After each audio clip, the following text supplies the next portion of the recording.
우리는 이스라엘의 구원을 논하고 있습니다.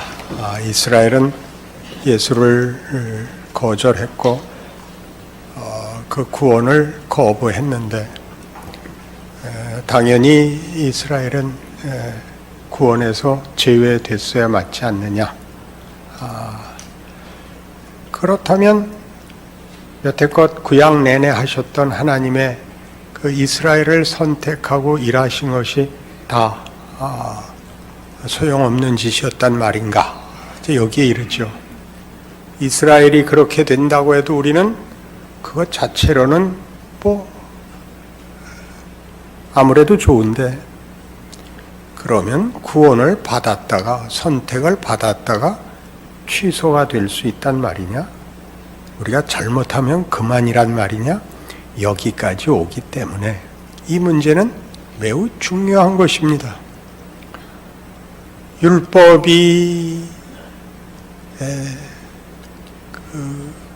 소임을 다하지 못하고 한계가 드러나서 그것을 준 민족을 구원할 수 없었다면 인류를 구원하기 위하여 주신 예수도 아차 잘못하면 무용지물이 될 수 있지 않느냐, 이렇게 연결되기 때문에 이스라엘이 장차 어떻게 될 것이냐는 대단히 중요한 문제로 부각되었고, 바울은 당연히 이스라엘은 구원 얻는다, 저들의 거부가 그들을 통하여 증거될 복음을 가로막지 못했던 것처럼, 그들이 실패했음에도 불구하고 약속된 구원이 이방에 넘친 것 같이 저들의 배반과 거부가 저들의 운명을 결정할 수는 없을 것이다.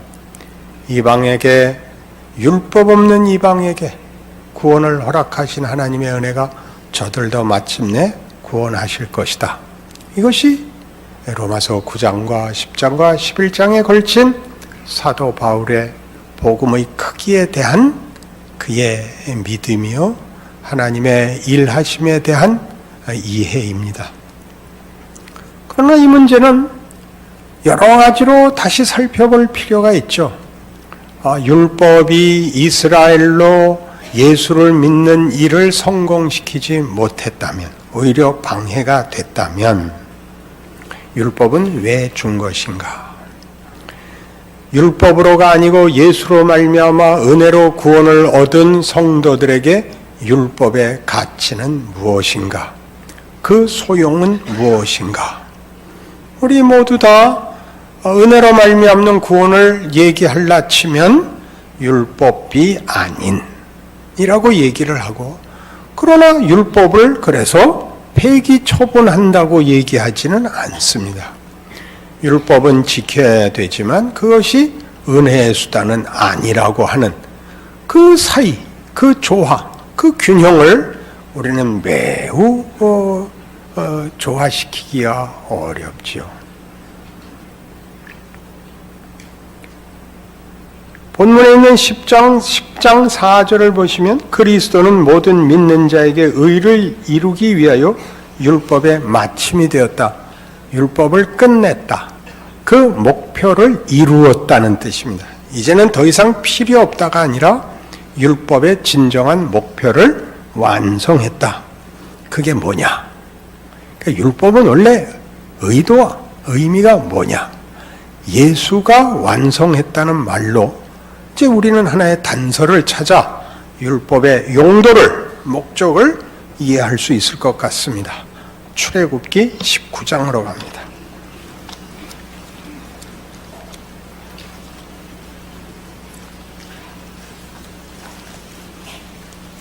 구약성경 110페이지 출애굽기 19장입니다.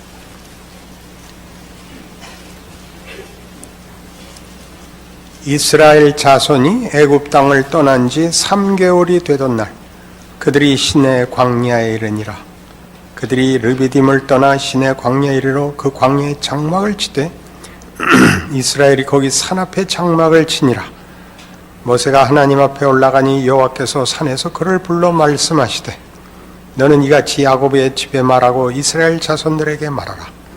내가 애굽 사람에게 어떻게 행하였음과 내가 어떻게 독수리 날개로 너희를 업어 내게로 인도하였음을 너희가 보았느니라. 세계가 다 내게 속하였나니 너희가 내 말을 잘 듣고 내 언약을 지키면 너희는 모든 민족 중에서 내 소유가 되겠고 너희가 내게 대하여 제사장 나라가 되며 거룩한 백성이 되리라. 너는 이 말을 이스라엘 자손에게 전할지니라. 그리고 이제 율법을 받아 내려옵니다. 그러니 순서가 이렇게 되어 있죠. 율법을 주고 지키면 너희는 내게 대하여 제사장 나라가 된다가 아니고 구원이 먼저 오죠. 내가 애굽에게 행한 행위여 너희를 불러내어 이 자리에까지 온 것을 기억하라. 너희가 내 말을 듣고 지키면 이렇게 조건으로 갖다 붙이지 마시고 이렇게 불러낸 것은 너희를 다만 종되었던 애굽 땅에서 해방시키는 것이 끝이 아니라 너희를 그 노예의 자리, 세상 더러움에 짓눌려 있던 자리에서 꺼내 거룩한 존재, 거룩한 인물을 주려 함이니라. 그러니까 뒷부분에 나오는 너희가 내 말을 잘 듣고 내 언약을 지키면 너희는 모든 민족 중에서 내 소유가 되겠고 너희가 내게 대하여 제사장 나라가 되며 거룩한 백성이 되는 것은 명예인 것입니다. 영광인 것이죠. 허클베리 핀의 소원은 학교 가는 것. 학교 앞문으로 들어갔다 뒷문으로 나오는 걸 학교 가는 것이라고 그러는 사람은 없습니다. 공부하는 것입니다. 그를 학교에 보내려면 누군가 보호자가 있고 그가 가서 공부하고 돌아오면 밥 먹여주고 잠자리를 줄 그런 보호자가 있어야 가능한 것입니다. 새 옷 입히고 잠자리 주면 되는 게 아니라 공부를 시켜야 되듯이 하나님은 우리를 죄와 더러움에서 꺼내서 끝내는 것이 아니라 그냥 모든 지은 죄를 지워버리고 표백하고 뺑기치를 해서 끝내는 것이 아니라 하나님의 그림을 그리시겠다고 합니다. 이 부분이 만만치 않죠. 십계명을 보십시오. 율법의 의도가 무엇인가? 나 외에 다른 신을 두지 마라. 나를 피조물의 형상으로 조각하지 마라. 내 이름을 망령되이 일컫지 마라. 안식일을 거룩히 지키라. 하나님이 어떻다는 거예요? 하나님은 충분하시다는 거예요. 우리는 더 이상의 단어가 없어서 그래요. 하나님 홀로 주인이시다. 권력이 집중되어 있다는 뜻이 아니에요.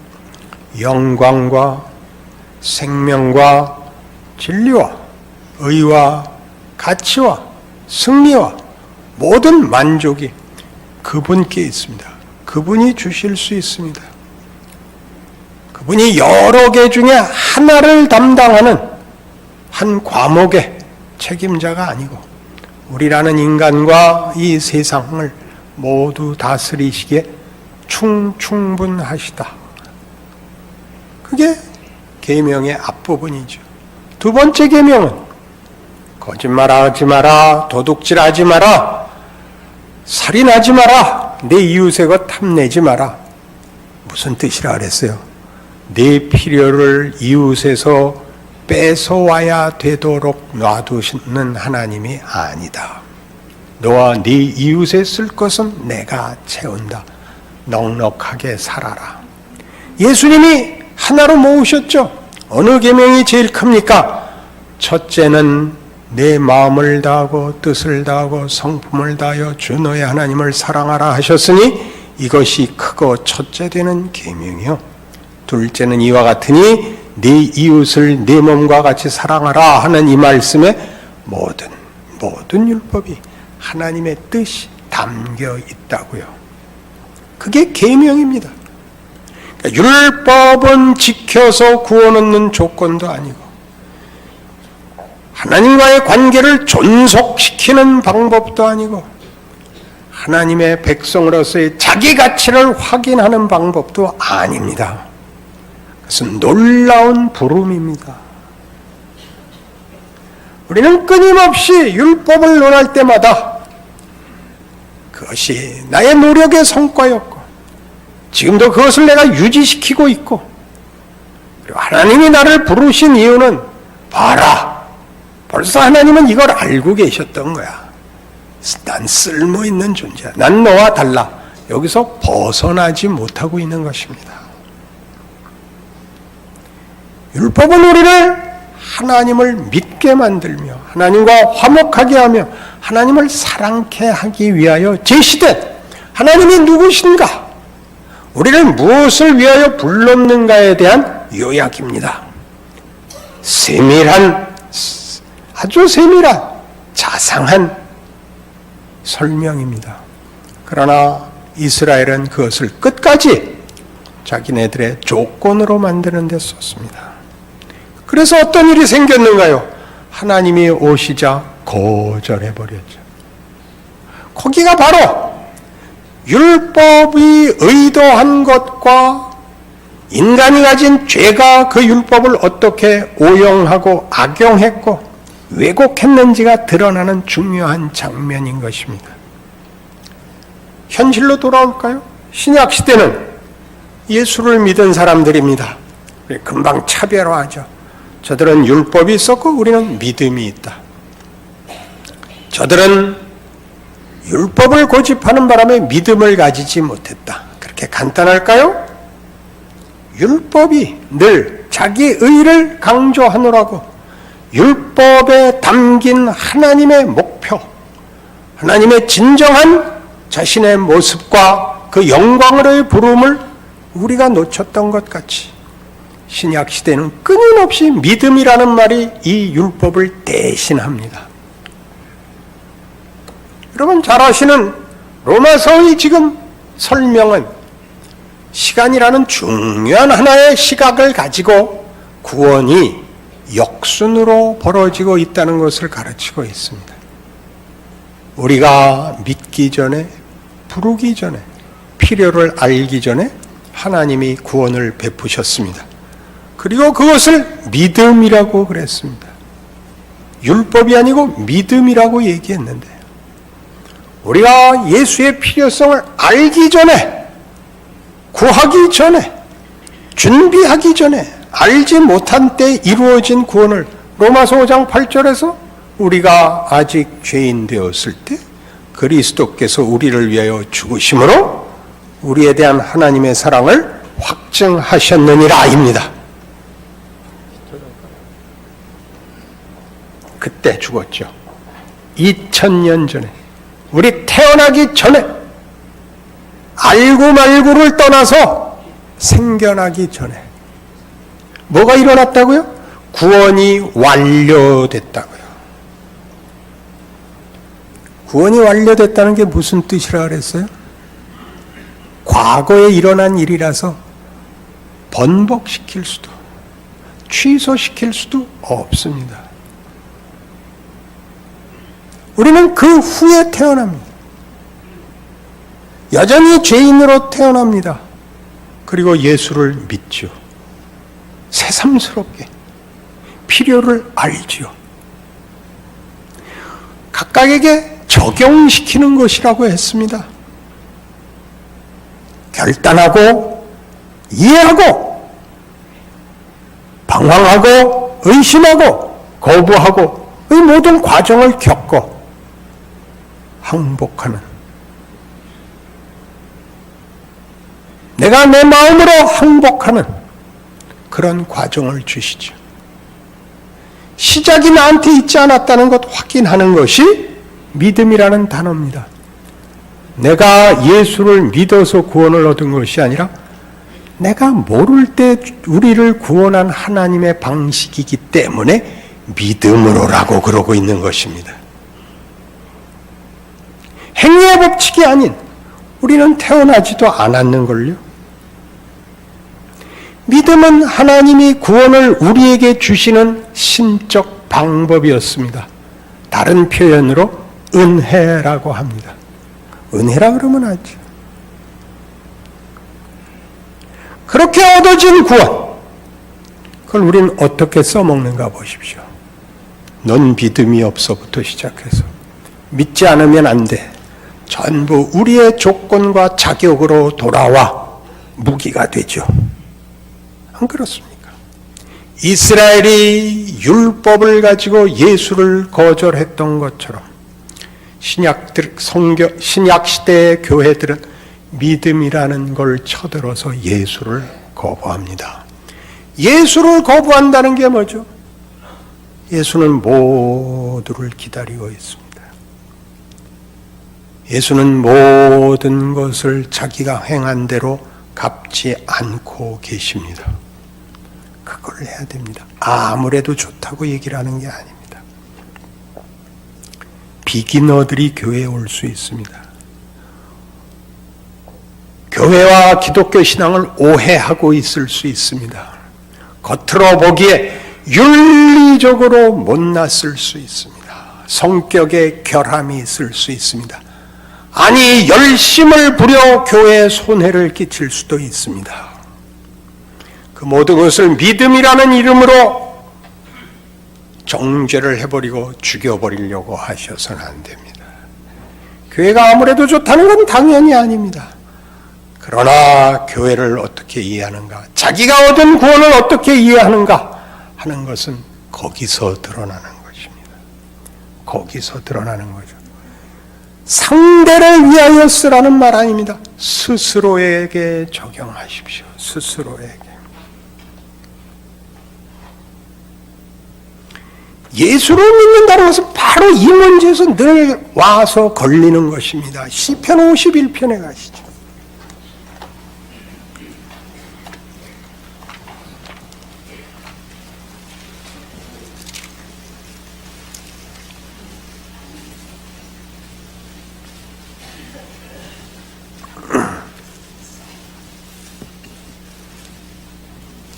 시편 51편 16절. 다윗의 회개이십니다. 주께서는 제사를 기뻐하지 아니하시나니 그렇지 아니하면 내가 드렸을 것이라.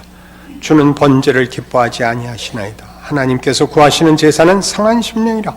하나님이여 상하고 통회하는 마음을 주께서 멸시하지 아니하시리이다. 주의 은택으로 시온의 선을 행하시고 예루살렘 성을 쌓으소서. 그때 주께서 의로운 제사와 번제와 온전한 번제를 기뻐하시리니 그때 그들이 숫소를 주의 제단에 드리리이다. 51편은 늘 오해되는 시죠. 회개시라고 되어 있습니다. 잘못했습니다. 잘못했습니다. 잘못했습니다. 울고 울고 울고 겸허한 자세에 내려가 무릎 꿇어 용서를 구해서 용서받는 내용 아닙니다. 51편은 이렇게 얘기하는 겁니다. 하나님, 저는 죄밖에 지을 줄 아는 것이 없습니다. 하나님이 나를 돌려놓지 않으면, 고쳐놓지 않으면 방법이 없습니다.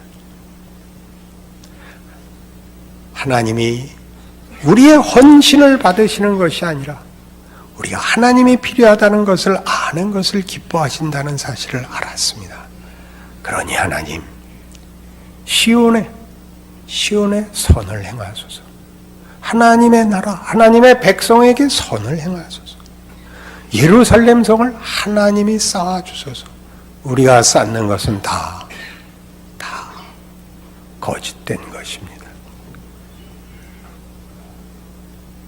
그러니 우리는 얼마나 많이 회개가 모든 것을 낱낱이 진심을 가지고 눈물 바가지를 흘려서 스스로를 만족시키고 회개했다 그러느냐 이거죠. 뭔지 모르는 거죠. 이런 식의 자기 확인은 꼭 그 확인을 그래서 그러지 않는 사람에게 손가락질을 할 수밖에 없다고요. 이런 식으로 얘기하면 안 돼요. 정의를 위하여, 평화를 위하여는 하면 안 돼요. 그건 예수만이 만들 수 있는 거예요. 그게 교회가 정치와 다른 것입니다. 정치는 증상과 현상을 고치는 일에 힘을 쓰지만 우리는 근본을 고치는 것입니다. 그게 다 나을 때까지 기침과 콧물이 계속되겠죠. 감기가 나야. 코를 세멘트로 봉하고 입을 국방색 실로 꼬매놓으면 감기를 고치는 게 아닙니다. 그러니 끊임없이 교회 안에는 이런 현상과 증상을 고쳐 번듯하게 하자는 말이 나오곤 합니다. 나올 수 있습니다. 그러나 그 교회의 중심되는 신앙의 핵심이 그걸로 해결되는 것이 아닙니다를 기다려주고 이어지고 알아가는 일이 이것보다 커야 되는 것입니다. 현상을 고치려고 하다가 중심으로 들어오는 일들이 교회에 늘 반복적으로 일어나야 되는 것이죠. 그리고 그 과정에서 밖에서 교회를 저기는 다르다, 저기는 보복이 없다, 저기는 정죄가 없다, 저기만 용서가 있고 기다려주더라를 보고 하나님을 만나러 오게 됩니다. 그러니 어떤 일도 예수와 무관한 개념은 없는 겁니다. 이스라엘 백성이 예수를 십자가에 건 죄목이 참남죄입니다. 사람이 스스로를 신이라고 했다라는 것이죠. 자기네가 믿는 하나님을 모독했다는 것입니다. 그들의 종교심이, 그들의 열심이, 그들의 의와 그들의 법이 예수 앞에서 정체가 드러나고 만 겁니다. 그 말 이해하시겠습니까? 여러분들이 갖는 믿음과 소원과 신앙이 예수라는 이름과 결부되어 있는지 분리되어서 작용하고 있는지를 보셔야 됩니다. 세상에서 말하는 의와 진리와 평화는 예수 없는 것입니다. 구원이라는 말은 어느 종교에서나 합니다. 감동, 기적 어디에나 있습니다. 예수가 없습니다. 예수가 없다는 건 무슨 의미죠?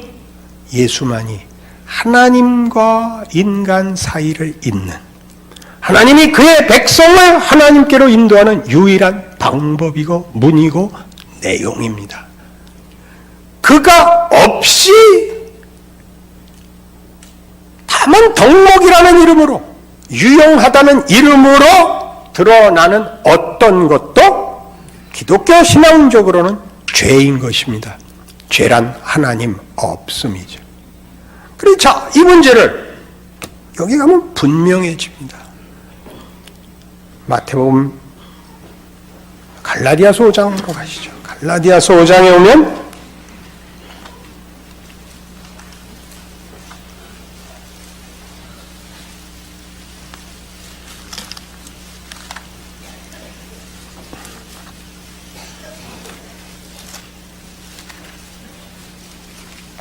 잘 아시는 이 구절 읽읍시다. 갈라디아서 5장 22절. 오직 성령의 열매는 사랑과 희락과 화평과 오래 참음과 자비와 양선과 충성과 온유와 절제니 이 같은 것을 금지할 법이 없느니라. 이걸 맺자 그러는 것이 얼마나 틀린 것인가를 알아야 돼요. 성령의 열매를 맺자가 아니고 성령의 열매라니까. 내가 얼마나 신앙이 좋은지 이런 열매가 보상됐다가 아니라 성령만이 맺는 열매가 나에게 매일 열리는 거예요. 요한복음 15장 기억하시죠? 나는 참 포도나무여 너희는 가지니 너희가 내 안에 내가 너희 안에 거하면 열매가 열리는 겁니다. 그 열매는 가지에 달리지만 포도나무의 열매입니다. 가지가 줄기와 분리되거나 구별되거나 경쟁하거나 가지가 열매를 가져 줄기에 대하여 자신의 가치를 증거하는 것이 아니라 너무나 당연한 그 나무의 열매가 가지에 달리듯이 성령의 열매인 것입니다. 그러나 우리는 성령의 열매를 맺지 않습니다. 신앙의 열매를 맺습니다. 여기가 무서운 데입니다. 기도했더니 그 중요한 간증입니다. 하나님이 들어주셨다는 거죠. 하나님이. 그러나 내가 해서라는 거죠. 내가 해서 하셔야 됩니다. 어디에 강조점이 있는가 보십시오. 감사가 있는가, 자랑이 있는가. 자랑은 어디로 간다? 꼭 정죄로 갑니다. 넌 안 해서 그래. 넌 안 해서 그래. 난 해서 받았고 쟤는 안 해도 받고 있습니다. 불만이십니까? 포도원 비유.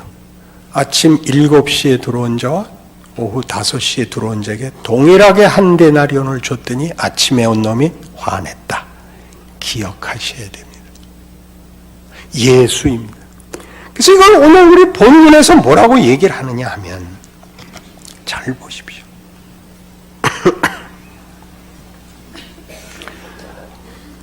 9장 32절에 어찌 그러하냐 이는 그들이 믿음을 의지하지 않고 행위를 의지함이라 부딪힐 돌에 부딪혔느니라. 기록된 바 보라 내가 걸림돌과 거치는 바위를 시온에 두느니 그를 믿는 자는 부끄러움을 당하지 아니하리라. 누구에게 거치는 돌이 됐습니까? 자기 증명을 하려는 자들에게는 예수가 거치는 돌이 됩니다. 아침에 온 자와 오후에 온 자가 똑같다는 게 넘어가지지 않습니다. 박총씨가 쓴 내 인생을 바꾼 한마디였나 무슨 그런 책에 또 인용을 해서 무슨 야코넬리로 기억을 하는데 은혜보다 교회 안에서 더 분노를 사는 것은 없다. 그렇지요. 열심히 한 나하고 여태껏 놈놈하고 똑같이 주는 것을 견딜 수가 없죠. 그럴 수는 없죠. 통자 비유이기도 합니다. 전 재산을 말아먹은 이놈한테는 소를 잡고 나는 집도 안 나가고 매일 일했는데 해준 게 뭐 있어요? 라고 얘기를 한다는 거죠. 자신의 지위가 얼마나 굉장한 것인지 모른다니까. 율법은 뭐냐? 하나님이 우리를 어떤 지위와 명예로 불렀느냐고 말하고 있는 것입니다. 율법이 우리를 데려가지 못했죠. 김장환 목사님 유학 갔다 오신 학교는 아주 좋은 학교입니다. 여러 교칙 중에 이 두 교칙을 제가 기억하고 있습니다. 아까 책에 쓰셨어요. 너무 놀라운 규칙인데 크리스찬 스쿨입니다. 외출이수와 싸움은 퇴학이다. 멋지죠? 같은 학교 학생이 데이트 신청을 하는 걸 거절하면 퇴학이다. 퇴학까지는 제가 과장입니다.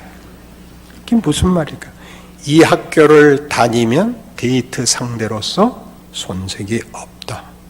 넌 그걸 거절하면 학교를 무시하는 거다. 그런 뜻입니다. 잘난 척은 그렇게 하는 겁니다. 명예롭게 하는 것입니다. 율법이든 믿음이든 우리는 사람을 잡는 데 쓰죠. 살리는 데 써보십시오. 스스로의 인생을 밖에서 보상을 받아 명예를 유지하려고 하지 마시고 누구를 잡아 명예를 유지하지 마시고 살려서 삼켜서 멋진 일을 해서 스스로의 명예를 확인하지 않으면 율법도 예수도 거침돌 외에 아무것도 아닌 것이 됩니다. 예수 믿는 게 다만 힘들고 억울할 뿐이죠. 돌아보십시오. 하나님이 예수를 십자가에 매달아 자신의 영광을 증언하십니다. 우리 지난주엔 이거 했죠. 이 아들은 죽었다가 살았다. 내게 있는 건 다 네 거 아니냐. 이렇게 제가 했어요. 우리 아버지가 이런 아버지였으면 좋겠다. 그렇죠. 그 아버지가 뭘 하셨다고요? 당신의 영광을 우리를 위하여 그 아들을 십자가에 못 박는 방식으로 영광을 증언하시는 분이랍니다. 더 이상 무슨 명예와 욕심이 필요하겠습니까? 여러분이 가진 믿음이 무엇인지 아는 여러분의 인생이요? 자랑이기를 바랍니다. 기도하십시다. 하나님 아버지 은혜를 감사합니다. 하나님을 아버지라 부르는 게 얼마나 큰 것인지, 굉장한 것인지, 우리의 인생 하나로 쩔쩔매는 그럴 일이 아니라는 걸 배웁니다.